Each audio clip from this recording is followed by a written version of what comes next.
Hey everybody, how's it going? Mike from the Focus Garage coming at you in today's video, and we've got something exciting. We have picked up some sticky tires for the Grand Sport. Now, for those of you who have been following along with the channel, or even if you haven't been, this is my 2011 Corvette Grand Sport with a manual transmission, and I bought the car roughly about a year ago from the point of this video being made. Now, I bought the car to do a couple different things. I wanted it to be something I could cruise around with, something I could take drag racing, something I could take road racing, and something I could take to shows. Well, over the last year, I've been doing a little bit of everything. I have not road raced the car yet, but I have been cruising a lot. I did do some drag racing with it, taken it to some events as well. So last fall, we took the car drag racing, and it is currently sitting on this wheel and tire setup you see here. So we've got some Corvette Z06 Spider wheels with some Michelin Pilot Super Sport tires on them. While we were drag racing the car, we learned that those tires are not adequate for dead hooking and launching a 500 wheel horsepower car. So whatever I was doing, whether it was slipping the clutch, launching it from a certain RPM, using the factory launch control, whatever I was doing, it didn't matter. I was either spinning really hard off the start line, or if I would manage to kind of slip it enough and kind of get some traction as I get out of the hole there, when I'd 1-2 shift, the car would start wheel hopping violently. So for that first 1/8 mile of all of my passes, it was pretty bad. My 60-foot time was pretty awful, and the car just wouldn't hook due to the tires. It was either spinning or hopping or just, it wasn't working. So I told myself, hey, if I ever do take this car drag racing again, I'm going to get a better wheel and tire setup for the rear at least. Now, buying this car, I wanted it to be more of a cruiser / road racing car. I didn't really care so much about drag racing, so I didn't immediately go out and spend all this money on a drag pack. For any of you guys that know these C6 Corvettes, pricing out one of these setups can get pretty expensive pretty quickly, depending on if you want to do a beadlock wheel or not, or if you want to do, skinnies in the front, or, just slicks in the rear, depending on what slick you're going with and what wheel you're putting it on. It's very easy to spend north of, I guess, $1,200. Pretty easy to price something together there around that, if not way more expensive than that, depending on the wheel and the tire package that you're going with. So I told myself I'm not going to spend $1,500, $2,000 for a drag pack for a car that I only plan on drag racing, once a year. But I'm not going to drag race it again on the setup that it already has, because I know that doesn't work for what I'm trying to go for. Fast forward to recently, browsing the Facebook Marketplace again, I was linked a listing from a friend for those wheels and tires over there. These were listed from somebody who was selling them off of his vehicle. He was running them on a Z06, and he had only made one pass on them. Now, I know that seems hard to believe, but if you look at the little dot treads here on them, they're pretty good there. You can tell by looking at the tires and the wheels. I mean, the wheels are literally brand new, that they haven't been used much at all. So, as I was saying a second ago, the person that I bought those wheels and tires from got them brand new himself, only made one pass, lived near the drag strip, and didn't really put too many miles on them at all. So they are as close as you can get for use to a like new setup as possible.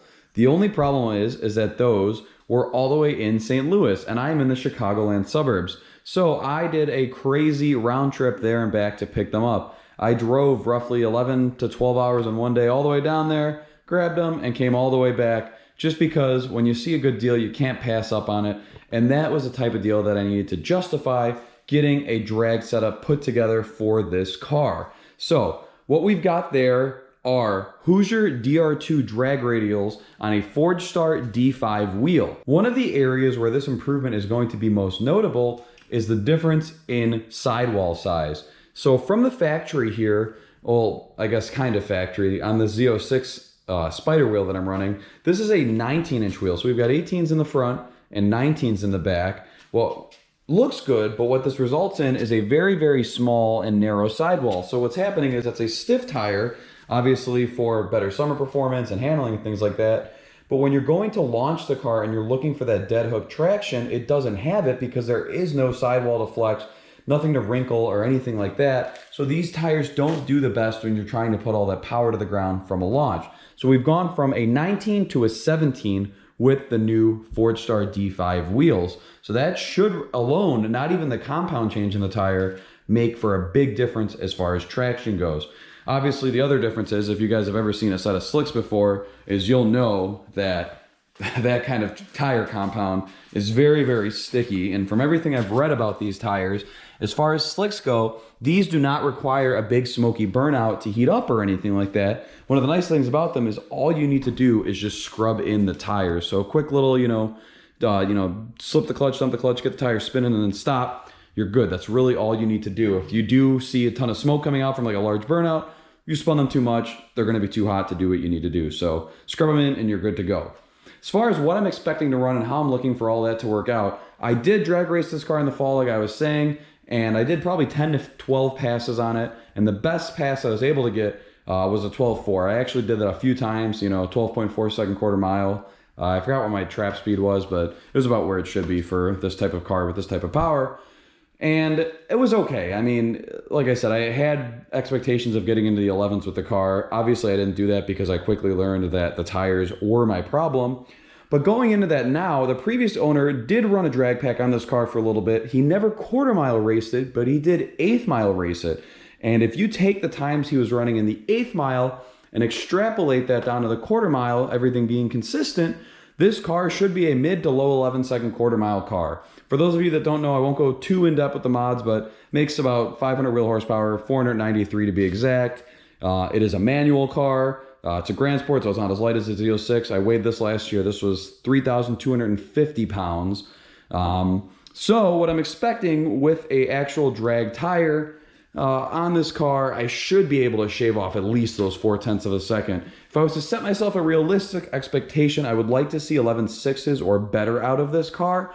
I think if I had all fresh motor mounts, a new shifter in it, fluids were all good, everything like that, I could probably see low 11s. I've even seen some people with these Grand Sports that make around the same power as I do run 10.9s. I don't think I'll see 10.9s with this. I'm not even trying to expect to see that. Like I said, I would be elated to just be able to break into the 11s. Mid 11s would be really good for me. So the track day is coming up in about a month here. So we are going to try and prep the car a little bit here. I want to do all new fluids in it. I may end up getting a shifter. I don't know if I want to buy an aftermarket short throw shifter or if I just want to buy like a factory style replacement, because I think what I've got in there is pretty old. The bushings feel kind of worn out. I think it could benefit from kind of helping get into gears a little bit better. I was having some second gear difficulties with the car at the track last year, but I know it's because of the clutch fluid. So while we're actually talking about the clutch fluid, let's pop the hood here and see what that clutch fluid looks like.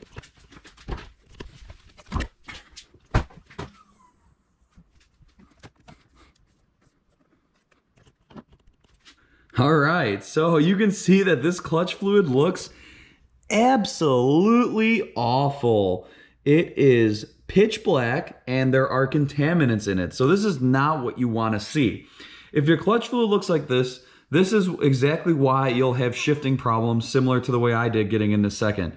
What happens with the Corvettes, the C5s, C6s, and C7s, if you have a manual transmission, is that this fluid will get clutch dust and road contaminants in it, and it will make it where you have issues at high RPM shifting. So what I need to do is the Ranger method, as it's known online, is you pretty much take a turkey baster or a syringe, you suck out this fluid, get the reservoir dry, clean it up with some shop towels, pour new fluid in, pump the clutch repeatedly to cycle the fluid through, and then once you see the new fluid in there, it'll kind of mix with the old fluid, suck it back out and do it all over again. You're gonna wanna do that until the fluid that you're seeing fill back up in there after you cycle the clutch about 20, 30 times is totally clear. So when I did this the last time, it took me probably 7 or 8 total cleanings and refillings of it to get to kind of where I needed to be. So that's what I'm going to try and do again here. We'll see how long it takes to get that fluid clean. I won't film that process for you guys, but that is something that I'm going to do because, yeah, that right there, that should be clear. Like clutch fluid on this car is just,